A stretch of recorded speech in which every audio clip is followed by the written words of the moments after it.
یہ حکمت کی بھری ہوئی کتاب کی آیتیں ہیں، نیکوکاروں کے لیے ہدایت اور رحمت، وہ جو نماز کی پابندی کرتے اور زکات دیتے ہیں، اور وہی ہیں جو آخرت کا یقین رکھتے ہیں، یہی اپنے پروردگار کی طرف سے ہدایت پر ہیں اور یہی کامیاب ہیں۔ اور لوگوں میں بعض ایسا ہے جو بیہودہ حکایتیں خریدتا ہے تاکہ لوگوں کو بے سمجھے اللہ کے راستے سے گمراہ کرے اور اس سے ہنسی کرے، یہی لوگ ہیں جن کو ذلیل کرنے والا عذاب ہوگا۔ اور جب اس کو ہماری آیتیں سنائی جاتی ہیں تو اکڑ کر منہ پھیر لیتا ہے، گویا ان کو سنا ہی نہیں، جیسے اس کے کانوں میں ثقل ہے۔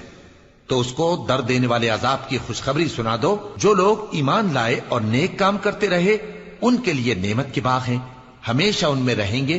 اللہ کا وعدہ سچا ہے اور وہ غالب ہے، حکمت والا ہے۔ اسی نے آسمانوں کو ستونوں کے بغیر پیدا کیا جیسا کہ تم دیکھتے ہو، اور زمین میں پہاڑ بنا کر رکھ دیے تاکہ وہ تم کو لے کر ڈولنے نہ لگے، اور اس میں ہر طرح کے جانور پھیلا دیے۔ اور ہم ہی نے آسمان سے پانی نازل کیا، پھر اس میں ہر قسم کی نفیس چیزیں اگائیں۔ یہ تو اللہ کی تخلیق ہے۔ اب مجھے دکھاؤ کہ اللہ کے سوا جو ہستیاں ہیں انہوں نے کیا پیدا کیا ہے۔ حقیقت یہ ہے کہ یہ ظالم کھلی گمراہی میں ہیں۔ اور ہم نے لقمان کو دانائی بخشی کہ اللہ کا شکر کرو، اور جو شخص شکر کرتا ہے تو اپنے ہی فائدے کے لیے شکر کرتا ہے، اور جو ناشکری کرتا ہے تو اللہ بھی بے نیاز ہے، لائق حمد و ثنا ہے۔ اور اس وقت کو یاد کرو جب لقمان نے اپنے بیٹے کو نصیحت کرتے ہوئے کہا کہ بیٹا، اللہ کے ساتھ شرک نہ کرنا، شرک تو بڑا بھاری ظلم ہے۔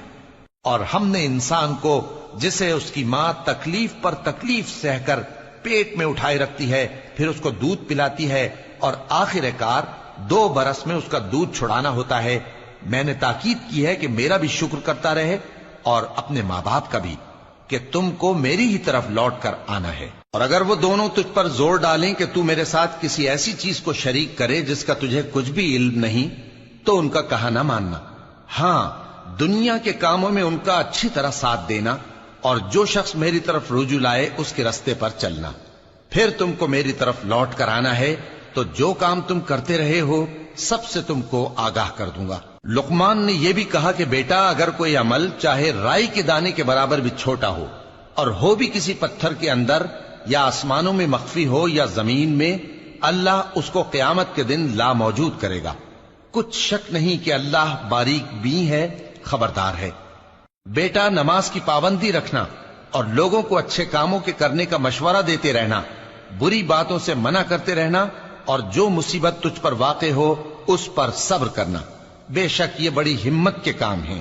اور تکبر کرتے ہوئے لوگوں کے سامنے گال نہ پھلانا اور زمین میں اکڑ کر نہ چلنا، اس لیے کہ اللہ کسی اترانے والے شیخی خورے کو پسند نہیں کرتا۔ اور اپنی چال میں اعتدال کیے رہنا، اور بولتے وقت ذرا آواز نیچی رکھنا، کیونکہ بہت اونچی آواز گدھوں کی سی ہے، اور کچھ شک نہیں کہ سب سے بری آواز گدھوں کی ہوتی ہے۔ کیا تم نے نہیں دیکھا کہ جو کچھ آسمانوں میں اور جو کچھ زمین میں ہے سب کو اللہ نے تمہارے قابو میں کر دیا ہے، اور تم پر اپنی ظاہری اور باطنی نعمتیں پوری کر دی ہیں۔ اور بعض لوگ ایسے ہیں کہ اللہ کے بارے میں جھگڑتے ہیں، نہ علم رکھتے ہیں اور نہ